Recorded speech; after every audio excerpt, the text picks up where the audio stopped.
तो अब हम पढ़ने जा रहे हैं बजट लाइन में जब दोनों में मतलब गुड एक्स और गुड वाई दोनों के प्राइस में जब चेंज आता है तो क्या होता है।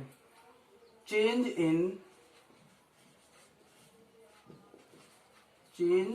इन प्राइस ऑफ बोथ गुड्स,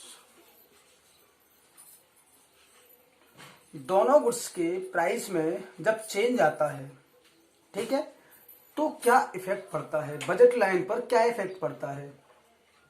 तो यहां पर हम बात करेंगे, ये हमारा बजट लाइन है, ये हमारा बजट लाइन है, ठीक है। अब यहां हमने गुड एक्स को शो किया, यहां हमारा गुड वाई हमने शो किया, ठीक। अब गुड एक्स और गुड वाई इन दोनों को हमने डायग्राम में शो कर दिया। यहां पर ओ, यहां एक्स एक्सिस, यहां पर वाई एक्सिस, और ये है आपकी बजट लाइन, ठीक है। अब होगा क्या, दोनों के प्राइस में चेंज कैसे आ सकता है। सबसे पहली कंडीशन, दोनों के प्राइस में चेंज इस तरह से आएगा कि जब गुड एक्स का जो प्राइस है, गुड एक्स इसका जो प्राइस है ये कम होगा, गुड एक्स का प्राइस, भाई दोनों में चेंज कैसे आ सकता है, दोनों में चेंज ऐसे आ सकता है कि या तो गुड एक्स का प्राइस कम होगा तो गुड वाई का बढ़ जाएगा, गुड एक्स का प्राइस कम होगा और गुड वाई का प्राइस बढ़ गया। अब देखना, एक का कम हुआ दूसरे का बढ़ गया, अब इंपैक्ट क्या पड़ता है चलिए देखते हैं हम। ये हमारा बजट लाइन है, तो देखिए अगर गुड एक्स का प्राइस कम हुआ है, गुड एक्स का प्राइस अगर कम हुआ है तो क्या इंपैक्ट पड़ेगा बजट लाइन पर।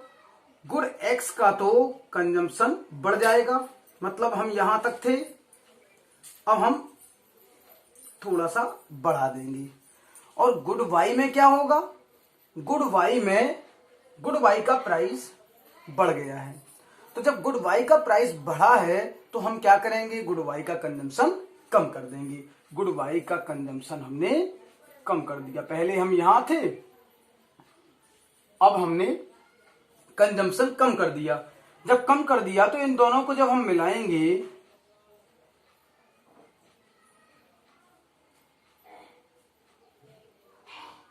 ये देखिए, तो इस तरह से हमारा नया बजट लाइन तैयार हो जाएगा।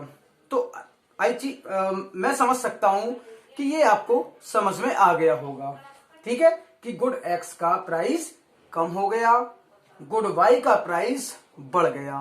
तो अब इंपैक्ट ये पड़ता है कि हमारी जो बजट लाइन है वो वाई के लिए अपवर्ड जाएगी और एक्स के लिए वो राइटवर्ड चली जाएगी, ठीक है।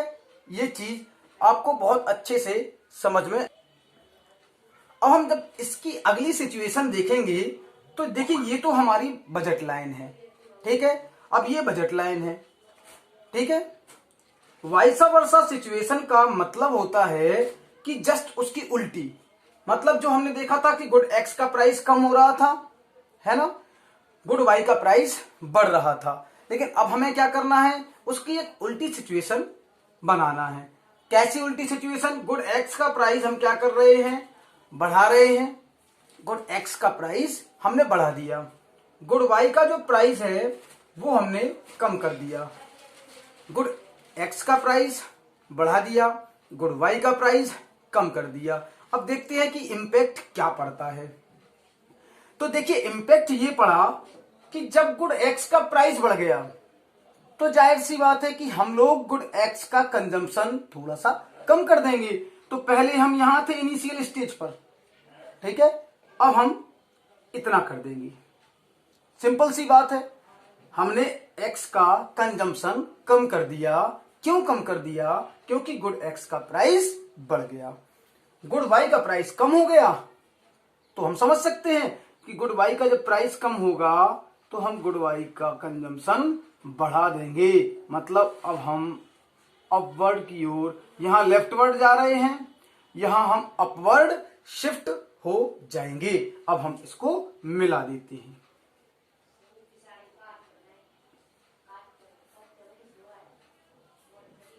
ये देखिए, ये इस तरह से डायग्राम आपका बन जाता है। तो मैं समझ सकता हूं कि ये चीज भी आपको बहुत ही अच्छे से समझ में आ गई होगी। ठीक है ना। अब हम बात करते हैं कि अगर गुड एक्स और गुड वाई के प्राइस में कोई भी चेंज नहीं आया, गुड एक्स और गुड वाई के प्राइस में कोई चेंज नहीं आया, there is no change, there is no change in price of both goods. ठीक है। अब अगर कोई चेंज नहीं आएगा तो सिंपल सी बात है कि हमारा जो डायग्राम रहेगा वो ज्यों का त्यों रहेगा। मतलब सिचुएशन यही रहेगी। क्यों? क्योंकि ना तो गुड एक्स पे कोई इंपैक्ट हुआ और ना ही गुड वाई पर। दोनों के प्राइस जो इनिशियल थे वही के वही हैं। तो हम कह सकते हैं कि हमारा जो डायग्राम है वो ज्यों का त्यों रहेगा, जैसे का तैसा रहेगा। तो ये चीज भी आपको समझ में। तो यहां पर हमारा जो बजट लाइन है वो समाप्त होता है। अब हम आगे बात करेंगे।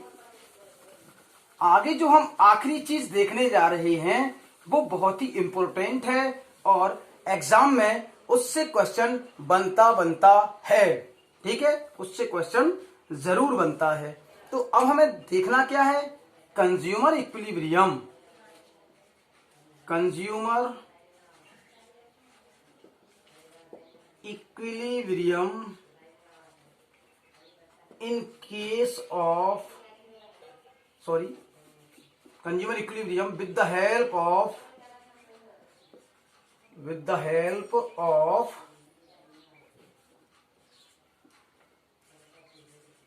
IC and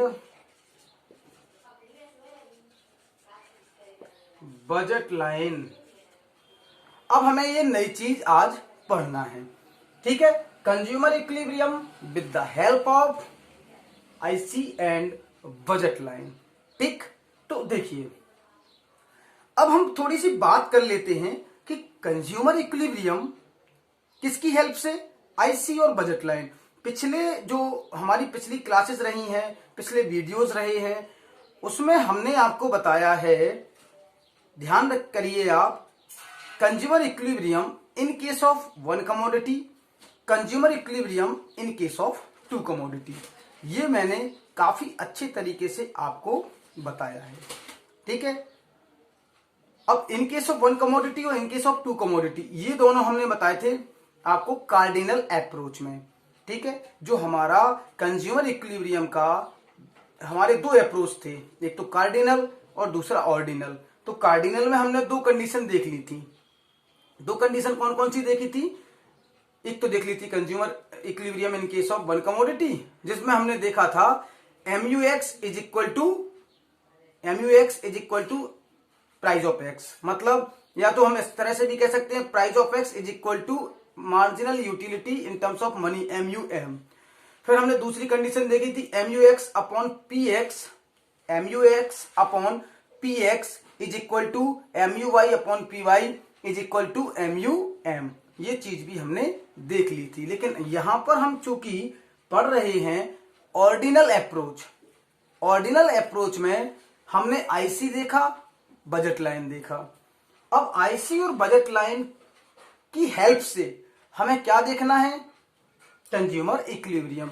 तो भैया कंज्यूमर इक्विलिब्रियम आईसी और बजट लाइन की हेल्प से जब हम देखेंगे तो कब होगा? जहां पर MRS is equal to MRE, ये दोनों जहां पर बराबर होंगे, MRS और MRE जब ये दोनों जहां पर बराबर होंगे, वहां पर हमारा जो कंज्यूमर है वो इक्विलिब्रियम में होगा।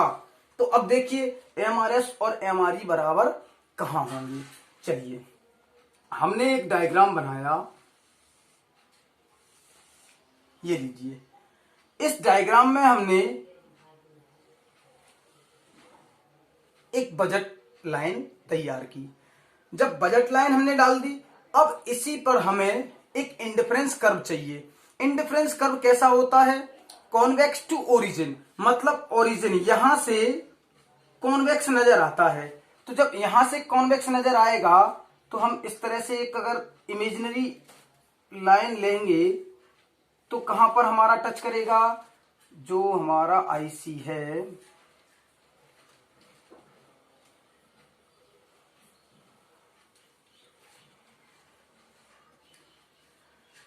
ये देखिए, ये जो हमारा, थोड़ा सा और इसको हम इस तरह से ले लेते हैं, है ना। ये देखिए, ये हमारा इंडिफरेंस कर्व और बजट लाइन बन गया। ये हो गया हमारा आईसी और ये हो गई हमारी budget line, budget line. Okay, ये हमारी गुड एक्स, ये एक्स एक्सिस, ये गुड वाई और ये वाई एक्सिस। ठीक है, ये हमारा आईसी है। अब देखिए आप, यहां साफ साफ हमें दिख रहा है कि ये जो पॉइंट है इसको हम कहेंगे इक्विलिब्रियम पॉइंट, जिसको हम नाम देते हैं ई। क्या नाम देते हैं? ई। इसको हम दे देते हैं पी क्यू, बजट लाइन को। और ये हमारा आईसी हो गया। अब देखिए, चूंकि देखिए जहां पर कंज्यूमर की बजट लाइन और इंडिफरेंस कर्व एक दूसरे को टच करेंगी, वहां तो होगा कंज्यूमर इक्विलिब्रियम में। इक्विलिब्रियम में कहां होगा? जब आईसी और बजट लाइन जिस पॉइंट पर बराबर होते हैं उसे हम कहते हैं कि कंज्यूमर मतलब कंज्यूमर क्या है? इक्विलिब्रियम में है। अब कंज्यूमर इक्विलिब्रियम में है तो हम यहां लिख सकते हैं in the given diagram, in the given diagram at point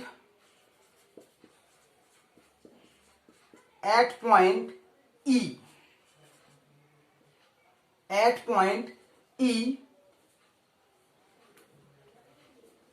on IC के पॉइंट E पर, at point E on IC and budget line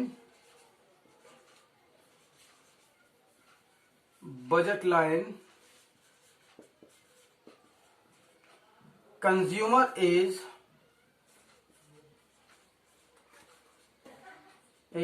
in equilibrium because, ठीक है, because MRS is equal to MRE। यहां पर क्या है? MRS और MRE equal है। लेकिन कभी कभी एक सिचुएशन और भी आ जाती है। इसी में मैं आपको बता दूं कि कभी कभी एक सिचुएशन ऐसी भी आ जाती है कि उसमें आईसी, नंबर ऑफ आईसी ज्यादा होते हैं। देखिए किस तरह से, मैंने कहा एक आईसी आपका ये है और एक और आईसी ये है। ठीक है, ये तो हो गया हमारा IC1, ये हो गया हमारा IC2 और ये हो गया IC3। अब देखिए यहां पर एक चीज समझा दें हम आपको। जैसा कि कंज्यूमर इक्विलिब्रियम में कहा गया है कि आईसी और बजट लाइन जहां पर बराबर होंगे वहां पर क्या होगा? कंज्यूमर इक्विलिब्रियम में होगा। अब आप देखिए यहां भी बराबर है, यहां भी बराबर है, यहां इन दोनों पॉइंट पे भी आईसी और बजट लाइन क्या है? बराबर है। दिख रहा है आपको? तो हम ये कहेंगे कि यहां पर कंज्यूमर इक्विलिब्रियम में क्यों नहीं होगा?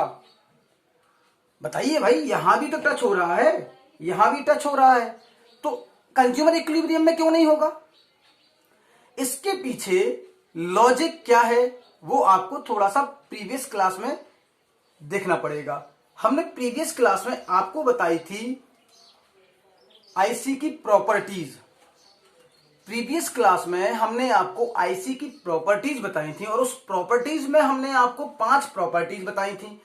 पहला बताया था आईसी डाउनवर्ड स्लोपिंग, दूसरा बताया था आईसी कॉन्वेक्स टू ओरिजिन, तीसरा हमने बताया था higher IC represent higher utility. बस यही हमारा कंसेप्ट यहां पर लग रहा है।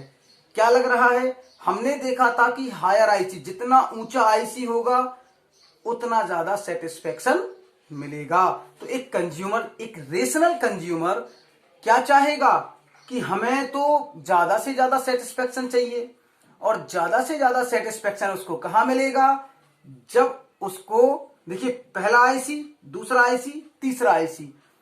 पहले आईसी पर कम सेटिस्फेक्शन मिलेगा, क्यों? क्योंकि सबसे नीचे है आईसी।